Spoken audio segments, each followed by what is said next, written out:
Hello and welcome to Quinnipiac Live. I'm your host, Joel Vanner, and this afternoon we have a very special show planned for you as Quinnipiac University introduces its 9th president. With us this afternoon for this announcement is Rich Hanley, Associate Professor of Journalism, and Dr. Monique Drucker, Vice President and Dean of Students. Thank you so much for joining me this afternoon. Thank you for having us. Thank you. So the Mount Carmel Auditorium right now is filling up to capacity, standing room only. Tons of people have come out right now for this announcement. What is the energy like in the room? There's definitely a buzz and a feel of excitement and anticipation. This is new for Quinnipiac, a very big announcement, so it feels very grand.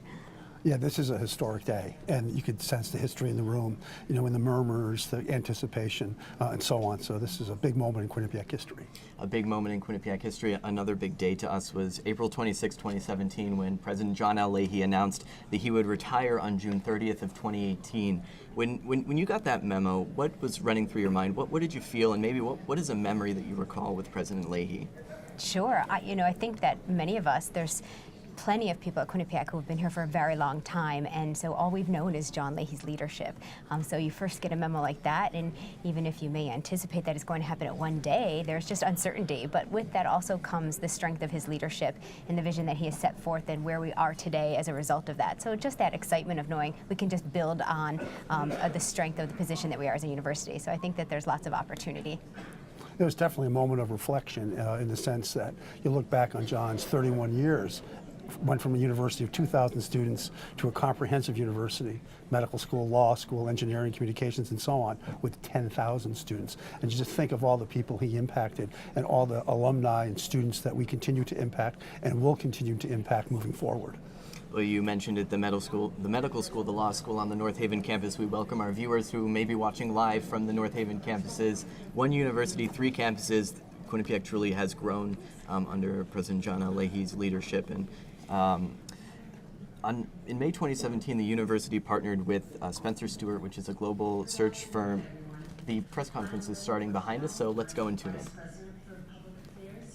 Quinnipiac University, and I want to give a very warm welcome to each and every one of you today.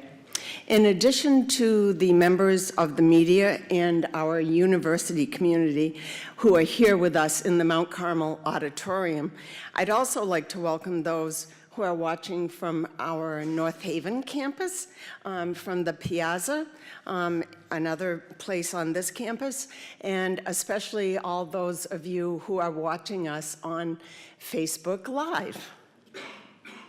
Welcome to each and every one of you.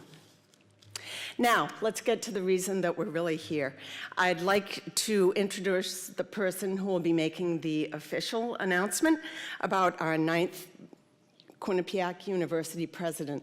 Would you all please join me in giving a very warm welcome to Bill Weldon, who is the chairman of our Board of Trustees. Bill?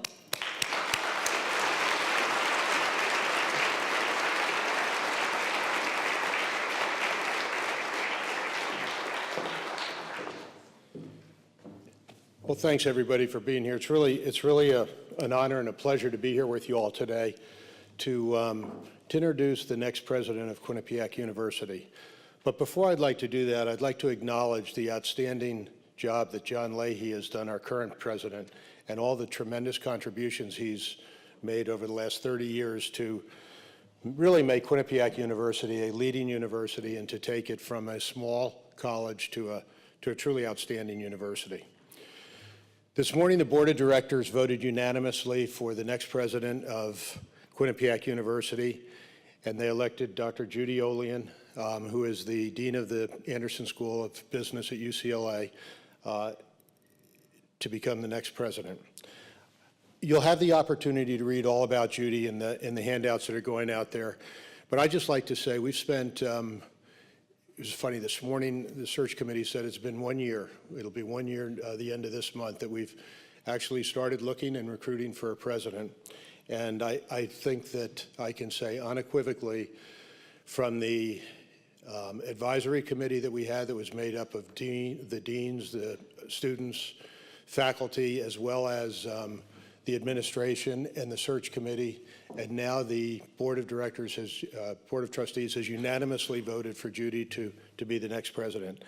And I would like to say that what we found was her leadership and accomplishments as the Dean of the Graduate School of the Anderson School, the Graduate School of Business at UCLA, as well as her experiences and the leadership she had at Penn State, really prepared her well to take Quinnipiac to the next level.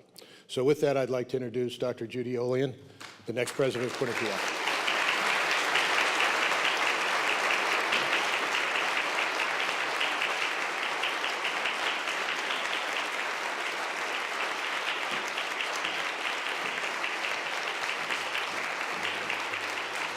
Thank you. Thanks everyone so much, and I can't tell you how thrilled I am to be here. I'm going to start with some thank yous that I am really indebted to for where we are here at Quinnipiac University. First of all, to President John Leahy, who's led this institution utterly remarkably with vision, courage, and entrepreneurial mindset, enormous commitment for 31 years. He's advanced the learning and professional and personal growth of students, and the intellectual and spiritual fulfillment of the faculty and staff, and what a legacy he leaves.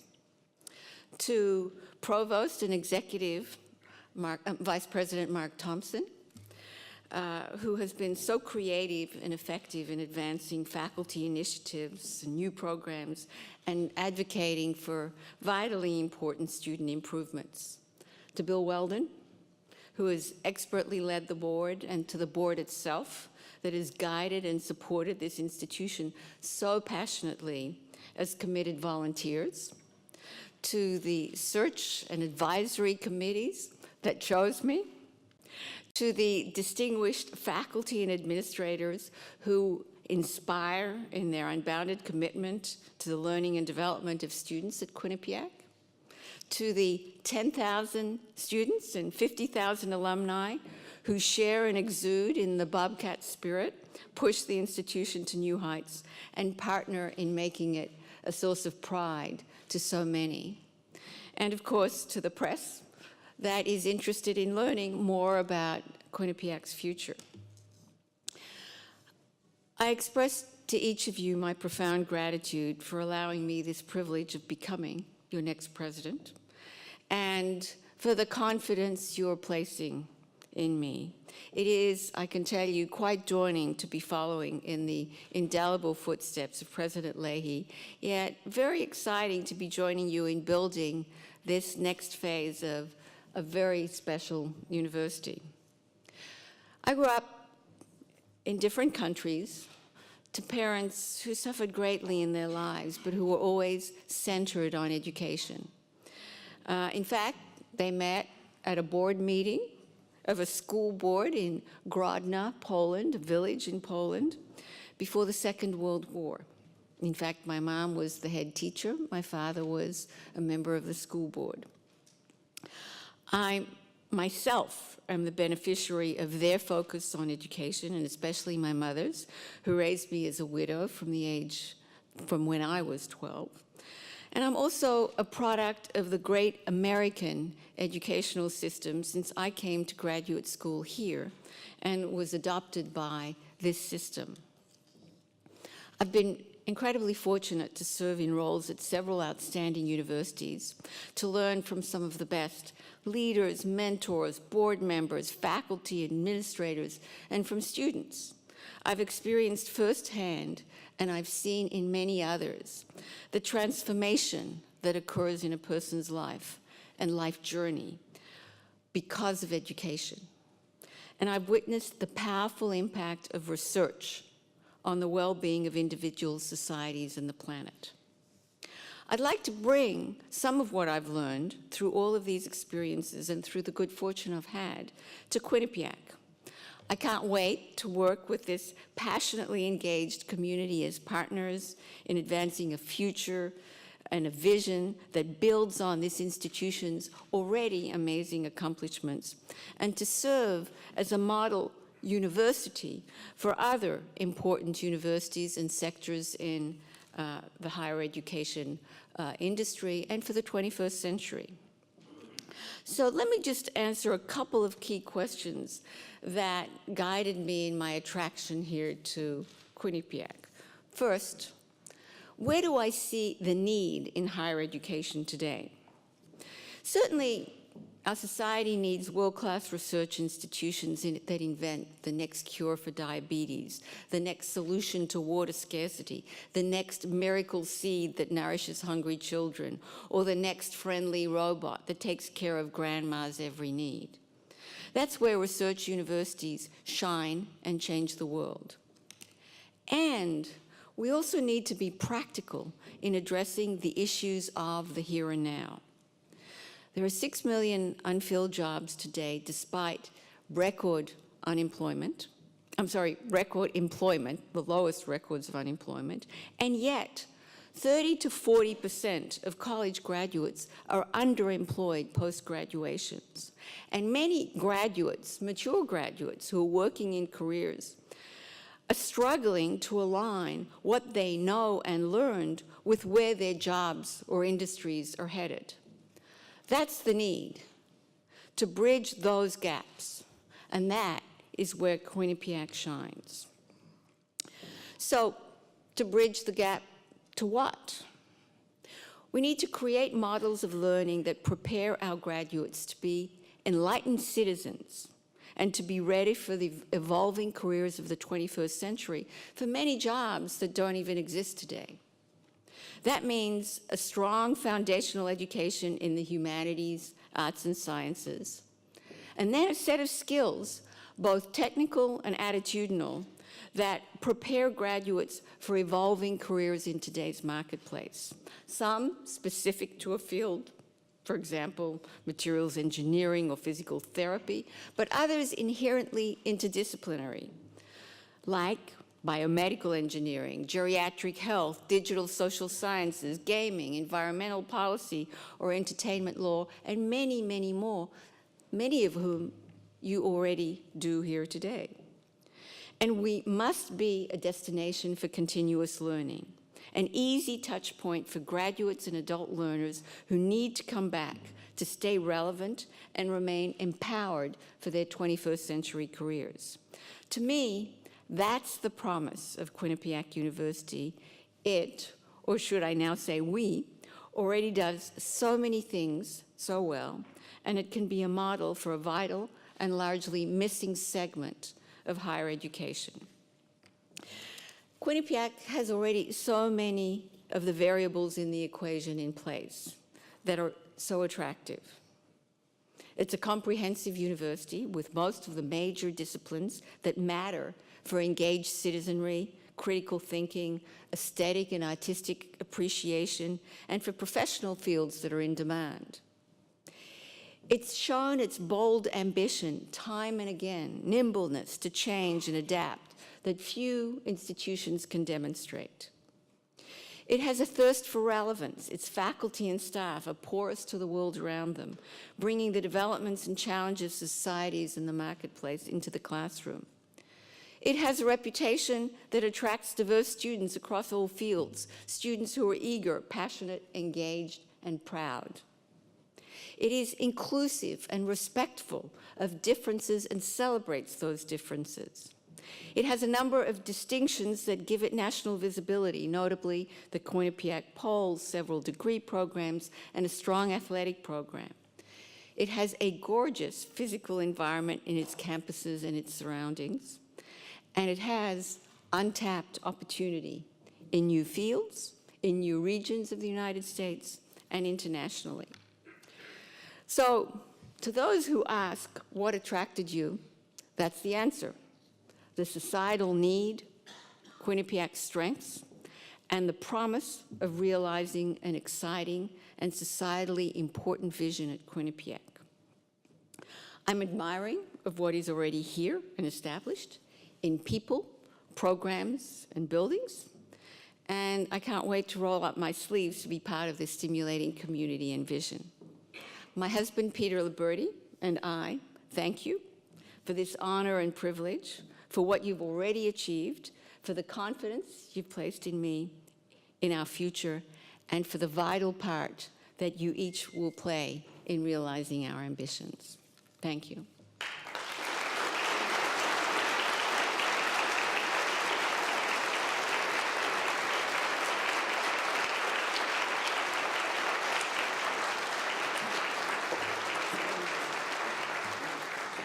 So Judy has said that she would be happy to answer some questions. John Morgan has a mic, and we would ask first that we give the media a chance to ask some questions, and then we'll open it up to the rest of you folks. Yeah, of course. Dr. Olien, Kirby Paulson, Quinnipiac Student Media. I heard you talk a little bit about the Quinnipiac vision and building off of that. Our school has gone through a lot of growth over the last few years. Where do you see that vision going into the next phase? So you'll hear this answer somewhat frequently from me. I want to get here, learn, study, and then develop in partnership with all of the stakeholders a vision that is shared for the future. There have been remarkable accomplishments here, especially in the recent decade. To have a new school of engineering and a new school of medicine that are already accredited, to have the 8 professional schools that are already here with the arts and sciences. I mean, that mix, when I mentioned comprehensive university, that is what it takes to be ready for the 21st century, because it isn't no longer a single functional technical field that matters in the world. It's the connection of the social sciences with, for example, health and public health. It's the connection of technical fields like software applications, robotics, with engineering and devices and medicine. So these connections are beautifully enabled by where Quinnipiac University is currently positioned, especially with the trajectory it's been on in recent years. Steve McLeod with the Quinnipiac Chronicle Student Media. What would you say is going to be your top priority going forward? My first priority will be to really dig deeply into the sources of excellence of Quinnipiac, to understand them, to advance them, and to see where individuals see opportunities. One of the great assets of me coming in here, Steve, is that this is not an institution that is broken, that needs immediate fixing. In fact, I have to be careful to keep it humming as well as it is. And so allow me, before I make pronouncements, to really appreciate the breadth and depth of what is here, to continue the academic excellence, to advance the culture of inclusivity here that I think the student body, the staff and faculty thrive on. This is a remarkably student-centered institution with faculty and administrators that are passionate about the mission, and I hope we continue to advance that mission, Steve. I'm Kathy Megan from The Current. I just wanted to ask you if you could just say again what particularly attracted you to Quinnipiac, and also if you could just say, you know, it's been through enormous expansion over the last 30 years. If you see more expansion happening soon, I know that you talked a bit about your priorities, but do you think you'll be looking at more expansion? Thanks, Kathy. I can mention quite a few reasons that I was attracted here. Let's again recognize what an asset it is that this is a comprehensive university with fields from all aspects of right and left brain. Sometimes we call it poets and quants, that we have a very strong underpinning in the arts and sciences and the aesthetic arts, as well as the traditional humanities, as well as strengths in technical fields, in the health sciences, a very rich combination that enables us to address 21st century careers. This is a culture that appears extremely ambitious and nimble and embraces change. And unless you're able to move quickly in this day and age, I think you'll be left behind. And the institution has demonstrated that. The facilities and not just the aesthetic facilities, but the technical capabilities in the facilities enable some very strong learning. The commitment of the board and the donor and alumni community is very, very important here. And I also think that there's tremendous opportunity, untapped opportunity. You don't want to go to an institution where it's all done. You want to also have an opportunity for the future. How we'll grow is really a discussion that we'll have in our community. Where, how, to what extent. And I believe that together we will forge the future for Quinnipiac. Hi, Bob Mortale, WQUN Radio. You touched briefly about your own educational development through universities overseas, and then you mentioned how you came to this country and I guess received a jolt in the arm in addition to what you had learned prior to it. What specifically about the American education system that intrigued you and helped propel you to where you are today? I believe that graduate education, certainly when I was coming into this country, was extremely advanced in this country, number one. Number two, access. The fact that we supported graduate students who had talent to enable them to learn. We believed in that goal of education as a societal need and as a societal benefit. That's something that I'm eternally grateful for, that I had a world-class education, because this community, this system of education enabled it. Thank you, Bob. Hi, Claire Dignan, New Haven Register. In your plans for expanding and growing the university, a lot of that will also involve dealing with the towns of Hamden and North Haven. What do your plans look like for, coordinating and collaborating with, elected officials? And what do you see that relationship looking like for the university and the towns? Well, I want to be clear that I haven't yet committed to growth and expansion, but I do want to commit to a very healthy town and gown relationship. We live in a community that is intimately partnered with the university, and the health of Hamden and North Haven is very codependent with the university and vice versa. And so it's very important that we have a close dialogue and to have our students engaged in the well-being of the community. So I fully expect to have those discussions and it to be a full-fledged partnership. Michael Brennan, Quinnipiac Student News. I was wondering, since you were head of the school management at UCLA, I didn't know what type of direction you would take the business school in? Well, first of all, every entity is going to have its own culture, its own goals. I'll have a dialogue with the business school, as I will with every other unit on campus, and we will together, along with Provost Thompson, forge the future with the dean. I need first to learn and engage deeply in the discussion of what the institution, what the school see as their strengths, and then we'll advance it. I wouldn't presume to come in and know better than the business school itself. Hi, Mitchell Young, Contact.com, Business New Haven. What is the role, future role for research-oriented faculty at Quinnipiac? I think that every faculty member is passionate about advancing their own knowledge and their own understanding of their current field and perhaps morphing into a future field. So I want to be clear that we are committed to the intellectual growth of every member of this community, every faculty member, every staff member, however they choose to do it.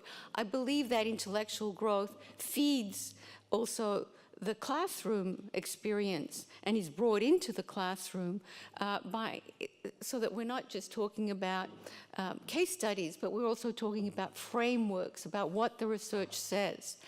However, I think that the unique assets of Quinnipiac is that there is an applied focus to the research. There is a hunger to be relevant, to have impact in an applied sense, and not necessarily foundational medical research, for example. And I think that has a very, very important role.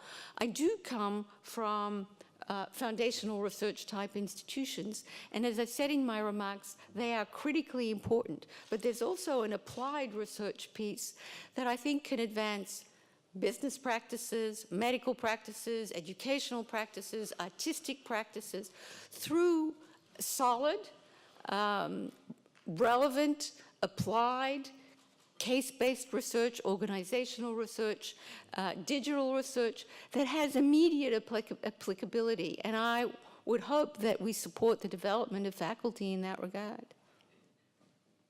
Hi, I'm Callie Keys. I'm the news director for Q30, the newscast on campus. My question is, how do you plan to make yourself accessible to the students of Quinnipiac? In lots of different ways. I don't think there's any single way. I can tell you how I do it now.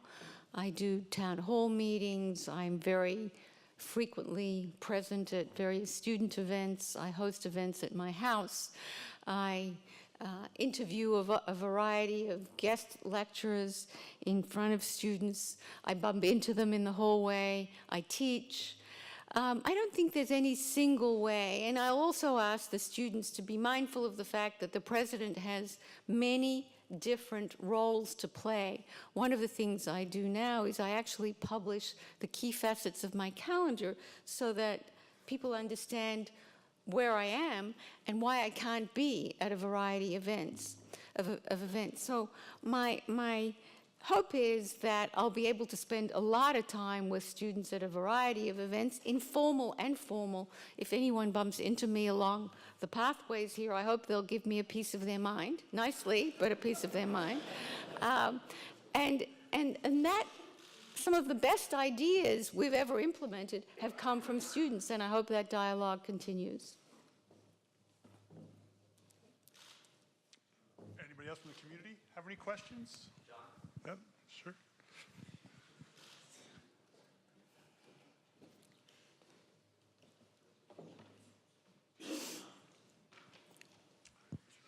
Yes. Welcome, Dr. Olien, to Quinnipiac. We're so excited to have you. My name's Joe Yasso. I'm a junior in the College of Arts and Sciences and a member of student government here on campus. Quinnipiac's 3 core values, which are often quoted by leaders of the university, are high-quality academic programs, a student-oriented environment, and a strong sense of community.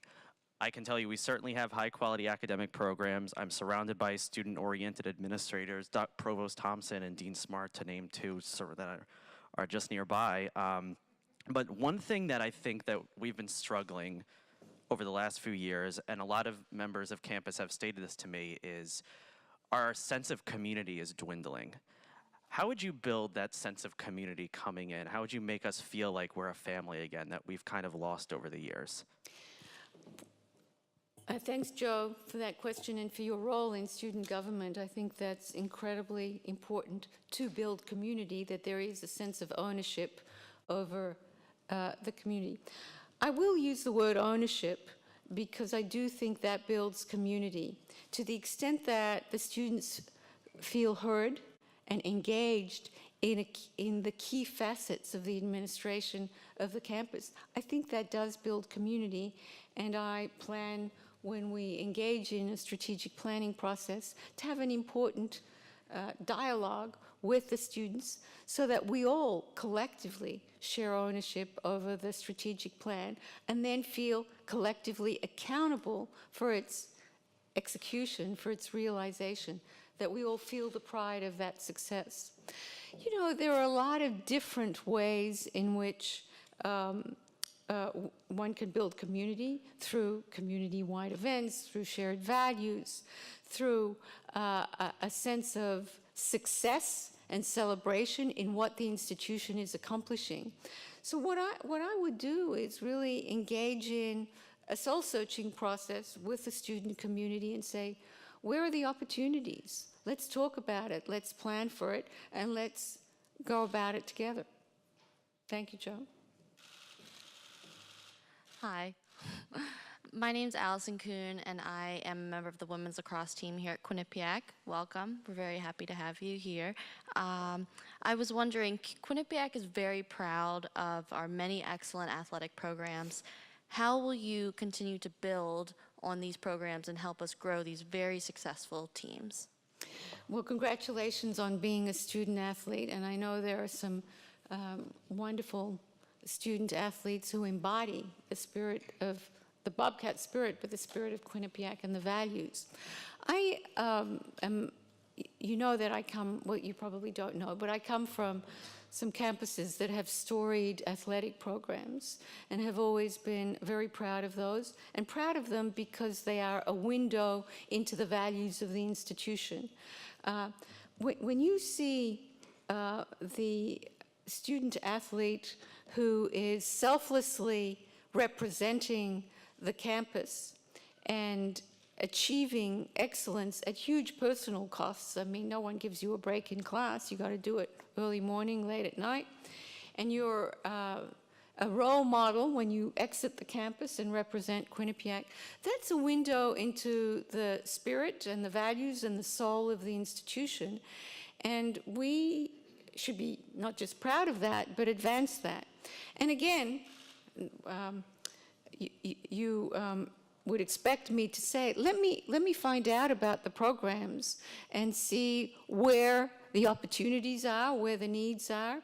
But I think this has been a major source of pride and distinction for Quinnipiac, and see every reason to continue advancing that. And congratulations again, Allison.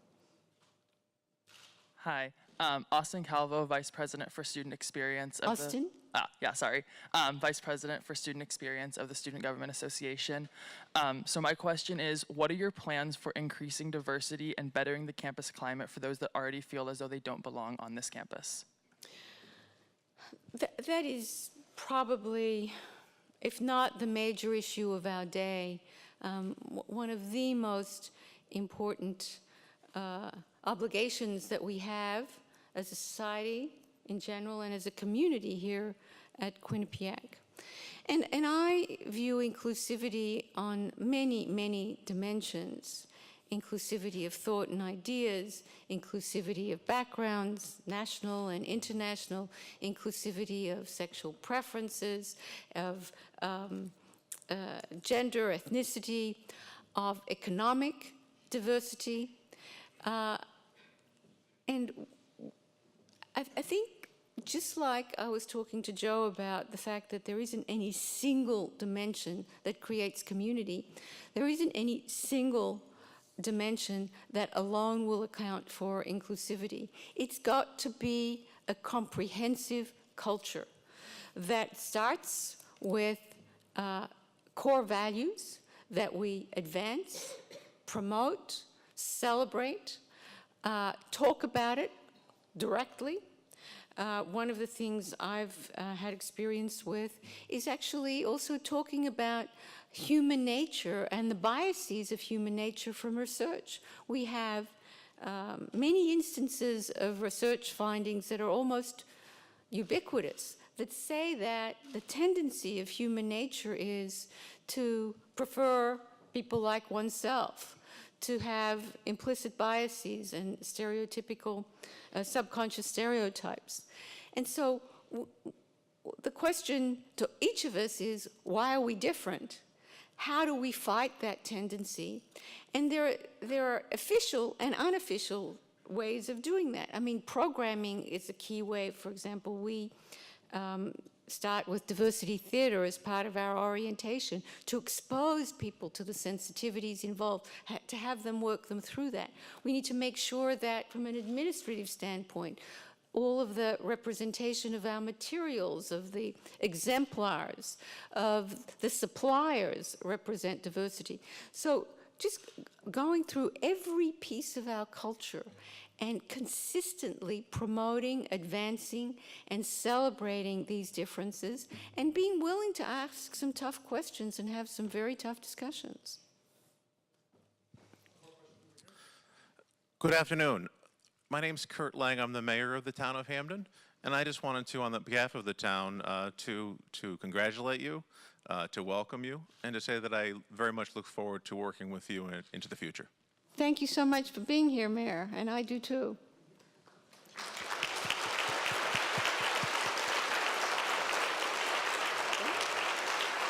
Okay. Well, thank you. I very much look forward to being part of this wonderful community, and I'll see you in the summer. Thank you.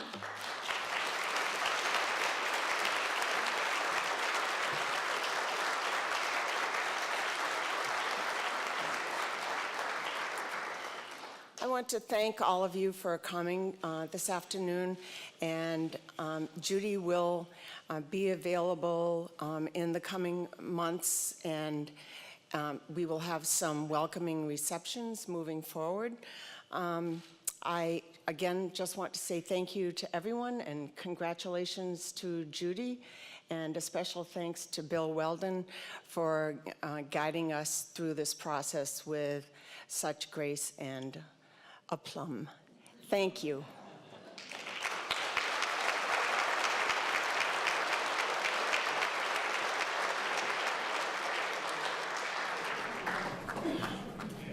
What a monumental announcement. Dr. Judy Olien has been selected as the 9th president of Quinnipiac, and she is the university's first female president.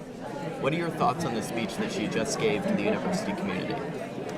Well, for me, I know some of the highlights of her speech was when she really talked about the position of strength that we're already in and wanting to build on that, and our core values and a student-oriented environment. She talked about our students who are eager and passionate and proud, and indeed we are. So we have robust body who is really excited, I think, to have her presence here. So I'm really looking forward to seeing where she brings us. And just to interject before you answer, Professor Hanley, you brought up a really good point. She talked about celebrating the core values that we have here at Quinnipiac University. Those core values are something that, you know, Bobcat students like me and faculty, staff, administrators across the university community celebrate each and every day, and I can't wait to see how she brings in her point of view and how to celebrate those. But Professor Hanley, what are some things you took away from her speech? Well, she's gone from coming from UCLA, from a UCLA Bruin to a Quinnipiac Bobcat, you know, two different cultures, environments, modes of learning, but she hit the nail right in the head about our values, and she certainly understands that this is a well-run machine as it is now. We're student-focused is one of our principal values, and she is completely bought into that just by her remarks on how we want to do research, but we want to make it applicable to the real world, to the modern world, and to make sure our students are prepared for careers in the 21st century. She totally has bought into that perspective, and I was very pleased to hear that. Any other thoughts on the speech that she gave, Dr. Drucker? No, again, I think I would emphasize how happy I was to hear her talk directly about our students and about her wanting to continue the good work that is being done on our campus.